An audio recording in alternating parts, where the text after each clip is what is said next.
Jésus-Christ est la vie. Jésus-Christ est le seul vrai Dieu Tout-Puissant, manifesté en chair pour le salut de quiconque croit. En son nom, donc, vous êtes venus prendre le baptême pour naître de nouveau. Car la naissance, comme nous explique la nature, la femme perd les os, elle perd le sang, et ensuite, lorsque l'enfant sort de son ventre, il reçoit le souffle de vie. Donc, 3 étapes du témoignage. Maintenant, spirituellement aussi, pour naître, il faut donc les 3 éléments, mais spirituels. L'eau est l'élément visible.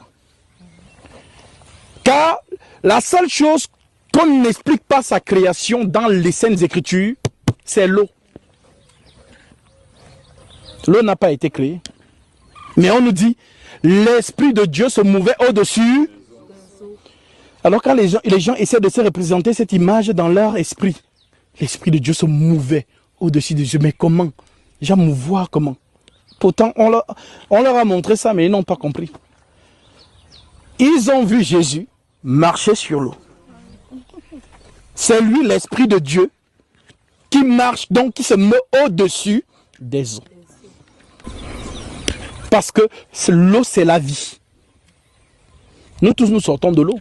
Quand une femme est enceinte, dans son placenta, il y a une eau qu'on appelle scientifiquement le liquide amniotique. Tu vois le bébé là-dedans comme ça. Dans un liquide, tu te dis, mais comment il fait pour respirer? Parce qu'il est relié au cordon de sa mère. C'est par là qu'il mange, c'est par là aussi que son cœur bat.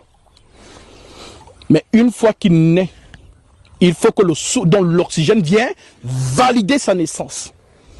Voilà pourquoi vous allez voir, il y a des enfants qui naissent, pas de mouvement. Le docteur commence donc à taper l'enfant ou à taper son cœur pour que l'oxygène valide sa naissance.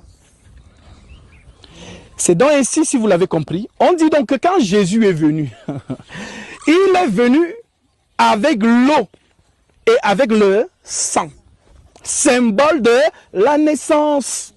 Car c'est la femme qui perd les os et elle perd le sang lorsqu'elle donne la vie. Voilà pourquoi on dit qu'il a souffert les douleurs de l'enfantement. Et le 3e élément qui est dans l'esprit vient donc attester la naissance par l'Esprit de Dieu le jour de la Pentecôte. Alors vous aussi. La première étape, c'est que vous avez cru. La deuxième étape, c'est que vous demandez l'eau du baptême pour le pardon de vos péchés. Et la 3e étape, c'est d'être scellé du Saint-Esprit.